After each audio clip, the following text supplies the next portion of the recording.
And yes, Doc, sa oras po na ito, pag-uusapan po natin itong patungkol sa sciatica. Para po sa kaalaman ng ating listeners and viewers, ano po muna yung sciatica at paano po ito nakaka-apekto sa ating katawan? Ang sciatica, ito yung sciatic nerve na tinatawag nila. Ito po ay isang karamdaman lang at hindi po siya sakit. Tandaan po natin na ito po ay nagkakaproblema dahil sa pagkakaroon ng pamamaga sa ugat. Ang sciatic nerve po natin, ito yung dalawang malalaking ugat na nakakonektado ito sa ating spine, papunta sa lumbar, hanggang sa ating puwitan. So, yan yung mga umpisa ng makakaramdam kayo ng mga tingling, pamamanid, pangangalay, pananakit ng likod, diyan no nag-uumpisa. Kapag lumalala yung sitwasyon, ang nangyayari dyan, umaabot hanggang binti, hanggang sa pinakababa. Kaya pagka dyan na umabot yung sakit, at yung pamamanhid at pangangalay ng inyong mga paa, yung halos hindi na ninyo may hakbang dahil sa pananakit, yan po ay ang tinatawag nilang sciatic nerve inflammation o pagkakaroon ng pamamaga. Dok, kapag po ba nakaranas tayo ng ganitong pananakit, ano po yung pangunahing sanhi po kung bakit po nagkakaroon ng ganitong kalagayan, Dok? Actually, yung mostly na nangyayari dyan kasi kapag yung madalas na laging nakaupo, laging nakaupo, madalas na laging nakatayo, yung iba naman ay labis na pagbubuhat ng mabibigat, at yung iba naman ay nagkaka-overweight. Madalas yan yung mga nagkakaroon ng sciatic problem. So, ang nangyayari na kasi, naiipit yung mga ugat na yan papunta doon sa ating balakang, sa may puwitan hanggang doon sa may pinakadulo ng ating binti. Kapag naiipit yan, nagkakaroon ng iritasyon, dyan nangyayari yung pananakit. Bakit siya nagkakaroon ng gano'n na problema? Minsan kasi, yan ay parang kable, kable ng ating katawan na dumadaan yan sa mga nagkikiskisan na ating mga buto at muscle. Kapag nagkaroon ng irritation o nagkakaroon ng pamamagayan o lalo yung paninigas ng mga muscle, diyan po nagkakaroon ng problema. Kaya ang nangyayari dyan is natutusok niya o nadidikitan niya yung ugat na yon at nagkakaroon ng pain o pananakit sa may balakang mula dun sa pinaka-spine natin, dito sa balakang, dito sa pinakapuwitan, sa pigi, hanggang sa dulo ng ating mga binti. Yan po yung naging problema. Dok, yung ganitong kondisyon, usually po, sino yung mas tinatamaan o nakakaranas? Yung mga office worker po ba, Dok, mas prone po sila sa ganitong kondisyon? Kasi yung trabaho po nila is like nakaupo po maghapon, Dok. Oo. Yun, madalas yung mga laging nakaupo yan yung mga nagtatrabaho sa mga opisina. Kasi minsan, hindi natin namamalayan na nagkakaroon na tayo ng problema kapag mali po yung posisyon ng ating mga paa. Hindi natin mailagay sa tamang posisyon. Yun po yung nangyayari. At yung iba naman, yung mga madalas yung mga sales lady, yung mga security guard, laging nakatayo yan. Tapos nagkakaroon sila ng mga slip disc, yung maling posisyon ng kanilang mga katawan, kaya nagkakaroon din ng sciatic problem. Dok, ano po yung ginagawa po natin mga pagsusuri o test para po malaman po natin na yung kondisyon na nararamdaman natin is sciatica, Dok?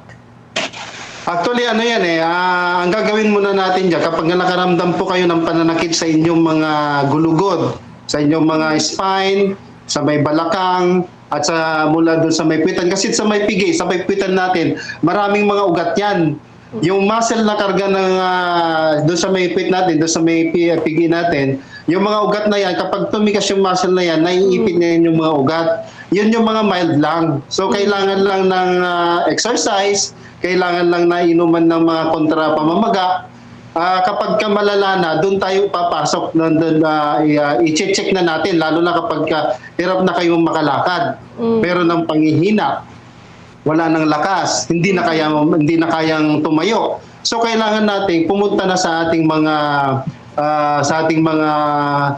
neurologist, doktor, Mm. para ipacheck natin kung ano nangyayari doon. Tapos bibigyan kayo ng request na kailangan nyong magpa-x-ray o kaya magpa-MRI para makita kung ano yung naging dahilan ng pagkakaroon ninyo ng mga sciatic inflammation.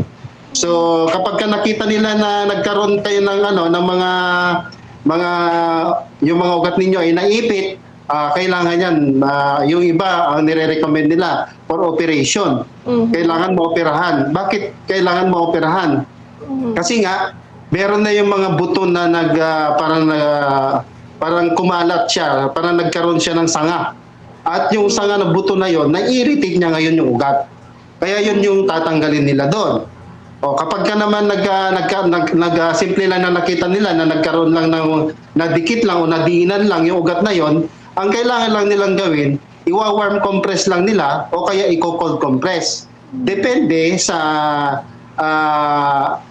gusto ng katawan kung kailangan na i-hot compress or kaya i-cold compress kasi maraming mga pagkakaiba doon sa mga tao na nagkakaroon ng mga problema, lalo na yung mga naiipitan ng ugat. Meron yung may gusto ng katawan natin na i-hot compress, meron yung katawan natin cold compress. Yun. Kaya pwede nilang gawin actually para malaman nila kung ano yung mas maganda para sa kanila. Kung saan sila gumiginhawa, yun ang gawin nila. Dok, kapag naranasan po ba to, usually gaano po katagal? At based din po sa naging research natin, mas nararanasan daw po ito tuwing gabi at minsan sa kabilang binti lamang yung nararanasan pataas. Kaya nakakaranas yan na tuwing gabi sumasakit yan at nagkakaroon ng irritation kasi nga sa gabi malamig yung panahon. So pag malamig ang panahon, naninigas yung mga muscles. Mas lalong naiipit, mas lalong itinutulak nila, dinidiin yung ugat na yon. So nagkakaroon ng loaded yung muscles na yon at nai-irritate na yung ugat kaya doon na nagkakaroon ng pananakit. At doon naman dun sa kung gaano siya katagal ito ng sakit. Actually matagal ang gamutan pagka sciatic nerve ang pinag-uusapan. So hindi yan basta-basta nakukuha lang ng exercise, inuman ng gamot. So hindi lang ganoon. Kailangan it takes a month. So pwedeng 2 months, pwedeng 3 months, pwedeng 4 months. So, huwag kayong maniwala dun sa mga pagkainom ng gamot ay okay na. Wala na. Di ba? O meron din yung mga nagpapatotoo na isang hilutan lang. Nawala na yung sciatic nerve na problema. So, hindi ganun kadali ang gamutan kapag meron kang sciatica. At minsan pa nga yan, pinupunta yan sa mga rehab doctor o kaya sa mga neurologist. Kaya lang, siyempre, mahal po ang gamutan sa mga yan. Kung hindi kaya magpagamot, meron naman tayong mga physical therapist, yung mga lisensyadong physical therapist. Pwede naman sila yung mga yon. At makakatulong din yung mga chiropractic natin para mag-align yung ating mga buto. Kasi pag hindi maganda yung alignment ng ating mga spine, yung ating mga buto, ay maaaring magka-problema, magkaipitan, magkiskisan. So, kailangan i-align natin yon. So, kapag na-align, tulungan nilang ma-align, doon papasok ngayon yung gamot iinumin, mag-exercise, ganun po ang nangyayari. So, marami pong way kung paano gamutin ang sciatic nerve. So, hindi lang basta-basta makuha sa isang gamutan lang.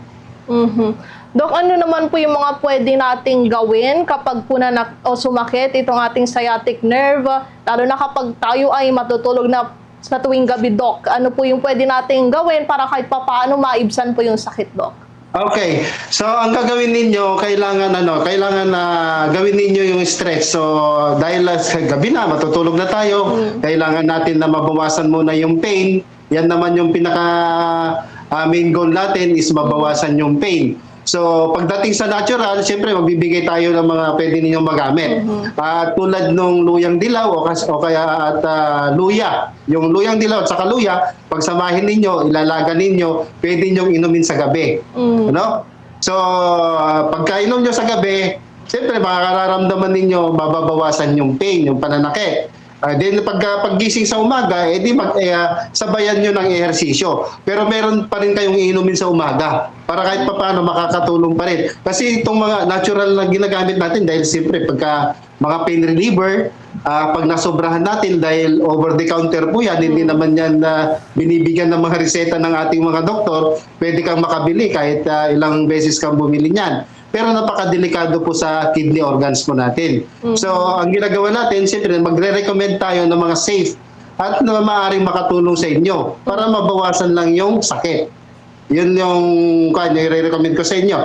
So, sa gabi, ang makakatulong sa inyo ay luya at saka luyang dilaw. Yan po yung ilalaga ninyo at yan po ay iinumin ninyo bago matulog.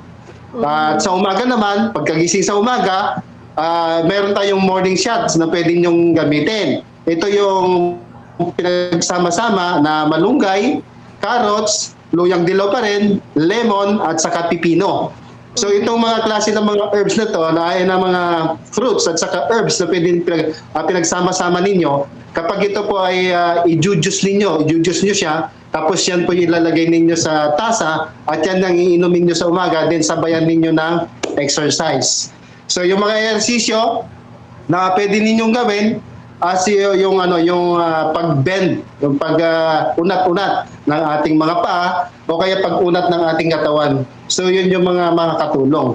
Napakaganda sana kung may demonstrate. Pero mas maganda kasi na magpakonsulta kayo para mabigyan kayo ng tamang ehersisyo para mas mabilis yung paggaling ng sciatica nyo. Doc, despite na kailangan nating lumapit sa doktor, pwede pa rin po ba itong magamot in a natural way, Doc, kapag binago po natin yung lifestyle, yung pagkain din po, tapos mag-take din po tayo ng mga natural na medicines, Doc? Yes, so mabilis na mabago natin to, lalo pag gusto nating i-prevent na magkaroon tayo ng problema nito. Itama lang natin yung posisyon ng katawan natin. At syempre, iwasan ang mga pagkain na mataas sa inflammatories, yung mga inflammation, yung mga nakakapagpamaga. So yan po yung mga pagkain na dapat nyong iwasan. Inuulit-ulit po natin lagi ang mga inumin na nakakapagpamaga ay yung mga ultra-processed na mga drinks na mga ginawa, yung mga tinimpla, through yung mga kung ano-ano mga ingredients na nilagay dyan. Lahat ng mga gawang chemical, yan po ay nakakapagpamaga sa mga ugat. So, iiwasan natin yan. Lalo-lalo yung mga mahilig magkape. So, pag mahilig kayo magkape, ihi kayo ng ihi. So, nagkakaroon ng pamamaga sa inyo sa loob ng ating katawan. Yung pag-inom-inom ng mga soft drinks, mga energy drinks, yung mga pag-ulam ng mga processed food, yung mga pag-ulam ng mga dry foods, yung mga junk foods, so lahat po yung mga yan. So hindi yan makakatulong kapag nagkakaroon kayo ng pamamaga sa loob ng inyong katawan. Yan lang naman kasi ang nagiging dahilan kung bakit nagkakaroon tayo ng sakit sa problema sa loob ng katawan natin. Napakahilig po natin kumain ng mga ultra-processed foods na tinatawag. Yung mga gawang chemical na hindi naman kailangan ng katawan natin. Kaya mag-go kayo for organic food, yung mga natural food. So yan yung mga kakainin at iinumin ninyo. Lalong-lalo na yung natural na water natin na mataas ang kanyang minerals. Doc, bukod po dyan sa pagkain nga po ng mga masusustansyang pagkain, yung mga organic food, pag-iwas din sa mga processed food, may mere-recommenda po ba kayo, Doc, na exercise o ehersisyo sa ating mga listeners and viewers para naman mapanatiling malusog yung kanilang likod at maiwasan din po yung sciatica? Advisable po ba, Doc, yung pag-stretch tuwing umaga? Ayan, napaka-importante yun. Tuwing umaga, kailangan mag-stretch, mag-ehersisyo, magpapawis. So, napaka-importante yan. At yun namang meron na mga may mga sciatic na problem na at may mga lumbar spine problem na, ang gawin ninyo, pinaka-best na exercise is yung tinatawag nilang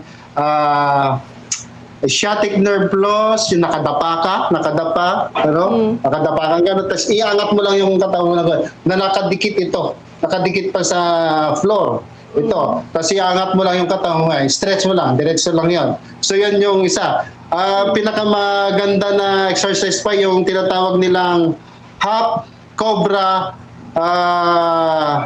pose, yung nakadapa, naka ano yung kamay mo, na dalawa. Tapos alam nyo yung ano yung style ng cobra, ha? Nakadapa siya, then bigla siyang umaangat. So nakaangat hanggang nung anong katawan niya. Yun, tingnan yung ano, tingnan ninyo kung paano umangat yung ulo at katawan ng cobra. Ganon. Alam niyo exercise na yan. Nakadapa, tapos nakaganyan yung ano, yung ahas, yung cobra, tapos bigla niyang iangat, ganyan. Tapos nakaganon siya. So ganon lang yung ano. So 5 times gawin ninyo every day sa mga katulong yon para maunat-unat lahat ng mga nerve natin. Ayan. Sa mga katulong din, siyempre kapag punta kayo doon sa mga magagaling na manghihilot, malaking tulong sa kanila. Oo.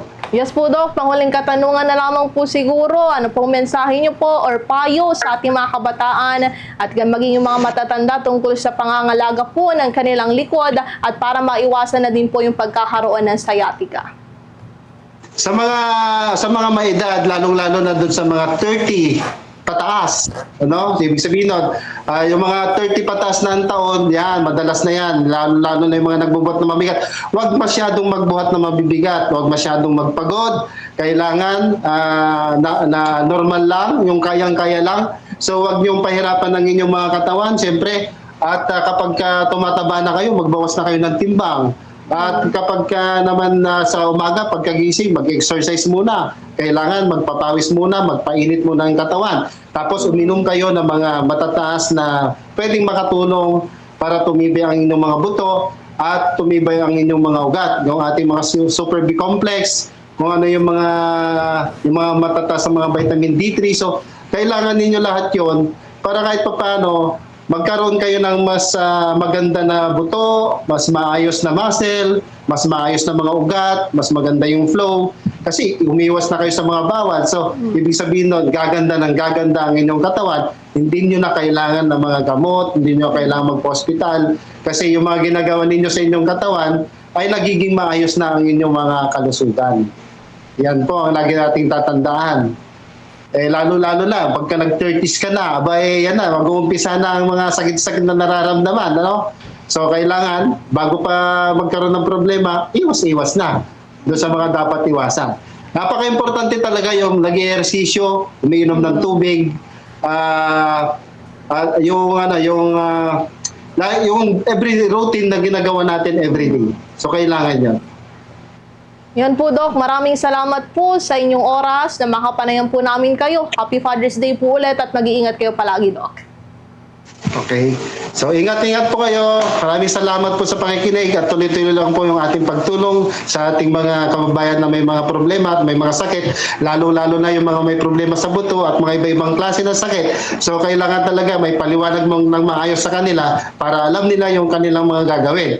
Kaya dire-diretso lang po tayo sa pagtulong sa mga siyempre, walang kakayahan para magpagamot. Kaya meron tayong mga natural na nire-recommend sa kanila para kahit papaano ay makatulong sa kanila at hindi na lumala pa yung sakit.